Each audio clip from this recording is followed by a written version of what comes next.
Welcome to California und einer neuen Folge der Bully Love Stories.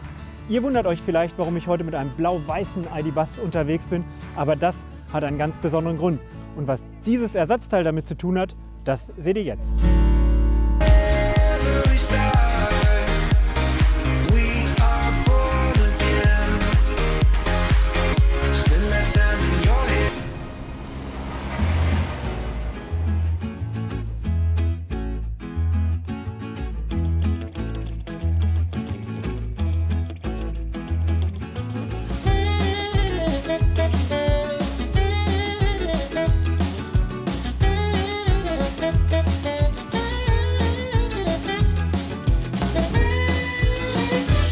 Ich habe mich jetzt durch die Hintertür in die Sammlung von Volkswagen of America geschlichen, denn sie haben auch Busse, einen T2 Elektro, einen Barn-Door-Kastenwagen und natürlich das, was man hier in Kalifornien kennt, ein T2 Vesti, ein Campervan. Und jetzt treffe ich den Kollegen, der das hier alles möglich gemacht hat. Hi Fallen. Hey Christian. Good to see you. You too. Tell me about your job here and how it is related to the old buses. Well, I support the Volkswagen of America historic fleet, and I get a chance to work with all of these beautiful buses. They're all friends and patients here. Each has their own characteristic, and I know these vehicles well since I've grown up with them. So that's why you have been working on this miracle bus? That is correct. We heard of the project, but we thought it would be very simple. Yes, we can help, and we're Volkswagen, and yes, bring the patient here. You're talking about we. Who is the other guy? The other guy is my colleague, Gunnar. Can we go to him? Let's go. Okay, see. Hat hier irgendjemand meine 10er Nuss gesehen? Habe ich da einen deutschen Satz gehört? Da musst du Gunnar sein. Bin ich. Hi, richtig. Christian. Grüß dich, Christian. Schön, dich zu treffen. Ich bin ja Ebenso. mit einem blau-weißen Bus hier, das Auto aus der Moderne. Habe ich schon gesehen, ja. Aber ich habe gehört, ihr beiden habt an einem richtig historischen, geschichtsträchtigen Auto gearbeitet. Das stimmt Magst du mir auch. da mal mehr zu erzählen? Worum geht's da? Was für ein Auto ist es und was macht dieses Auto so besonders? Es ist auch blau-weiß, es ist auch ein Bus. Bisschen älter als der. Und zwar ist es ein T2 von 1977. Und der hört auf den schönen Namen Azul. Und kennt man den Bus? Hat man den schon mal gesehen? Den kann man sehr gut kennen, gesehen haben. Der ist nämlich durch ein Bild von der Associated Press ist der ziemlich viral gegangen, als Anfang dieses Jahres die Brände hier getobt haben in Malibu in der Nähe von LA. Und das ist der Bus, der, keiner weiß warum, diesen Brand mehr oder weniger unbeschadet überlebt hat. Das war dieses Symbol of Hope Bild, was Genau. wirklich um die Welt gegangen ist. Genau. Und das Auto sah ja eigentlich noch ganz gut aus. Und das heißt, ihr musstet wirklich was dran machen? Ja, also die Seite, die man kennt, ist ja die Seite quasi, die zur Straße hin war. Da war auch wirklich nicht viel, außer ganz normal, was so ein Auto in den Jahren halt über sich ergehen lassen muss. Der sah es aber auch wirklich noch gut aus. Die andere Seite war die zum Gehweg, wo dann auch die Häuser standen, die leider abgebrannt sind. Da sah die Welt ein bisschen anders aus. Also von hier aus betrachtet sieht er jetzt eigentlich fast brand new aus, würde man im Amerikanischen sagen. Können wir mal hingehen und du zeigst Klar. mir mal, was war die Herausforderung an dem Auto? Das Schlimmste war erstmal diese Seite. Das war die Seite, die quasi dann am Gehweg stand, zu den brennenden Häusern hin.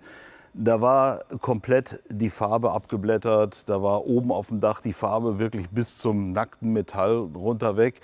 Was dann auch dem Auto doch ein bisschen zugesetzt hat, ist, die Heckscheibe ist durch die Hitze geplatzt. Ja. Warum der nicht angefangen hat, von innen raus irgendwie in Flammen aufzugehen, ich weiß es nicht.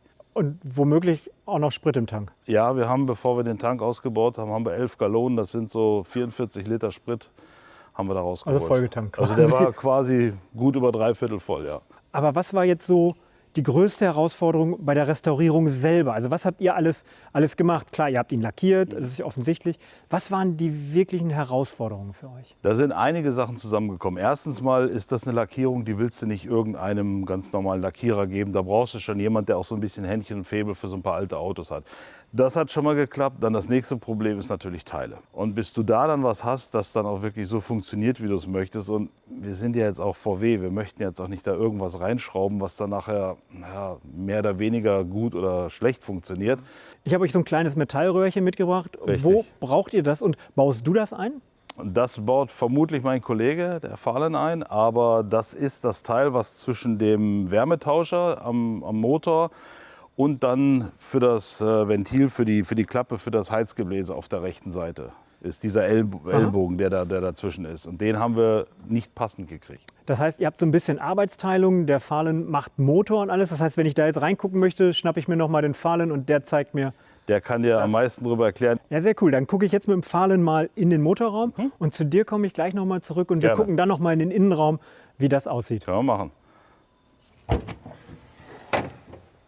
Can you lift it, Gunnar? Wow, Yeah. it looks amazing. It has been quite a lot of work. Originally, some of these things were coated, the magnesium was suppinated with cadmium and other things, and that has changed. So we found a ceramic coating, which would be similar to the original and preserve, hopefully, the magnesium from corroding. So we always tried to not reimagine, but to improve. It looks amazing. Does it run? Absolutely. Can we show it? Gunnar, can you switch on the engine, please? Wow, it sounds beautiful. Great job. That's a cold start. Der Motor läuft und jetzt gucken wir uns mit Gunnar das Interieur an.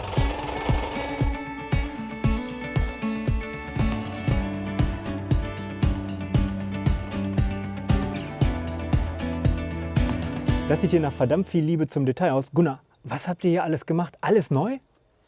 Nee, alles neu nicht, aber viel überarbeitet. Wir haben, wenn du drüben guckst, das ganze Kombi-Instrument haben wir ausbauen lassen oder ausgebaut, haben das weggegeben, überarbeiten lassen. Wir haben dann auch dieses leere Feld rechts mit einer Uhr von 1978 bestückt, die quasi die Original-VW-Uhr ist. Die ganzen Zifferblätter sind alle neu gemacht worden. Das Radio und den Rest vom Armaturenbrett haben wir neu gemacht. Das fühlt sich total cool an. Und was ich ja richtig geil finde, ist dieser Aufkleber hier. Denn der besagt, ich soll alle Fenster zumachen, wenn ich die Geschwindigkeit von 220 km/h überschreite. Ich glaube, das wird dieser Bulli nie schaffen. Hast du irgendwelche Teile, wo man mal sieht, wie das wirklich aussah? Die habe ich, die kann ich dir gerne zeigen, wenn wir mal vorne ums Auto rumgehen. So, da hast du zum Beispiel hier, das ist das, was mal das Blinkerglas war. Ne. Das war jetzt auch auf der rechten Seite, auf der Beifahrerseite, die ja zum Feuer hingerichtet war. Das ist davon noch übrig geblieben. Das haben wir so ausgebaut. Ja, hinten ist es noch gelb. Kann man sich gar nicht vorstellen, möchte ich mir bei meinem Auto auch gar nicht vorstellen. Ich danke dir vielmals. Also es war gerne. total interessant zu sehen, was ihr daraus gemacht habt, weil wir alle kannten ja nur dieses Bild und da sah das Ding eigentlich noch relativ gut aus. Du hast uns mal gezeigt, wie die Wirklichkeit aussah.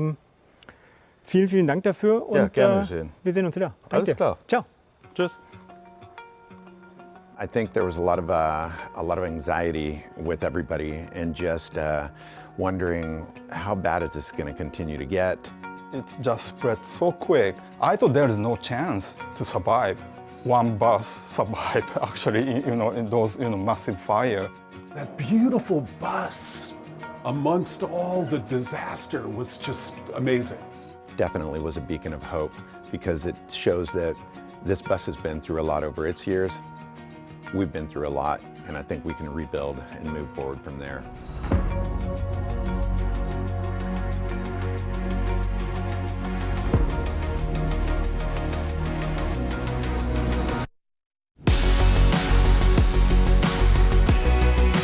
Für mich als Bulli-Fan ist es extrem bewegend, an der Stelle zu stehen, wo Azul gestanden hat. Dieses Bild ging um die Welt und hat mich bewegt und ich freue mich drauf, jetzt mit Megan darüber zu sprechen.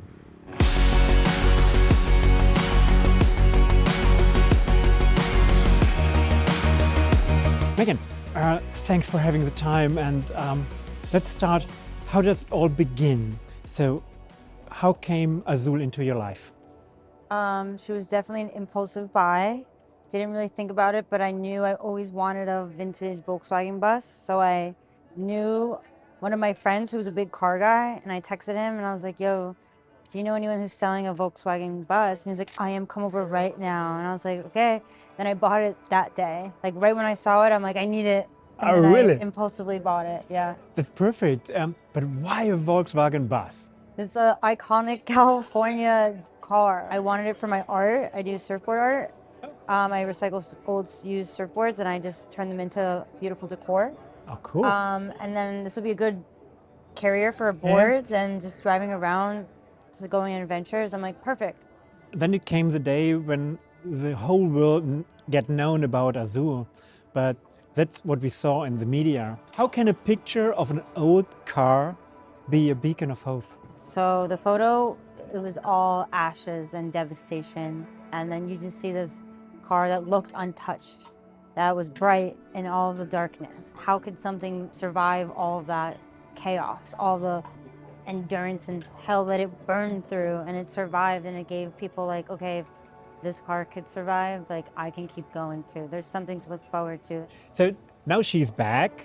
Do you remember the moment when you see her the first time completely restored? What were your feelings at that moment? She looks way better than when I got her. I was so grateful. I was like oozing of joy. It looks so much better. Like I love the tires, the roof racks, like every little thing. Like they did like a black thing on the front. It's beautiful, and it sounds way better than turning it on. Like when it used to turn on, it took a while. So It's great. And do you have any plans where your next ride with Azul is going to? probably just locally around. Might go to the surf beach nearby and just take some friends and just go on like a camp trip. Fingers crossed that you can do it as soon as possible. But there is also the iconic new ID bus, also blue and white. Have you ever driven one? I've never driven one. I actually did check it out today because I was just curious about it. And I mean, it's high tech, it's newer, and the panoramic roof is pretty sick. It changes like transparency, which is cool. It's really high tech, like the way the door shuts itself, it's nice. I wish you a great time with Azul wherever you are going. A good thing for your surfboard. So thanks for your time. Thank you. And yeah, we see us tomorrow morning at the show. Und ich habe gerade zu ihr noch gesagt, wir sehen uns morgen auf der Show, denn das hier war noch gar nicht alles. Morgen ist Megan mit Azul auf der LA Auto Show und sie haben die Premiere vor einem riesengroßen Publikum.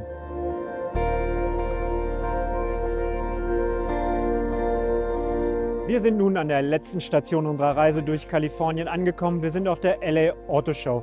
Und in wenigen Minuten wird die Weltpremiere von Azul sein. Man kann also hier erstmals den restaurierten Bulli sehen. I'm proud to be able to unveil the results of the remarkable restoration.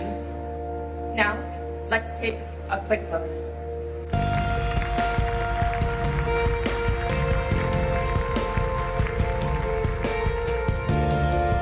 Und das Gedränge um den Bus zeigt, wie groß dieses Interesse an dem Fahrzeug hier ist, wie sehr diese Geschichte hier bewegt.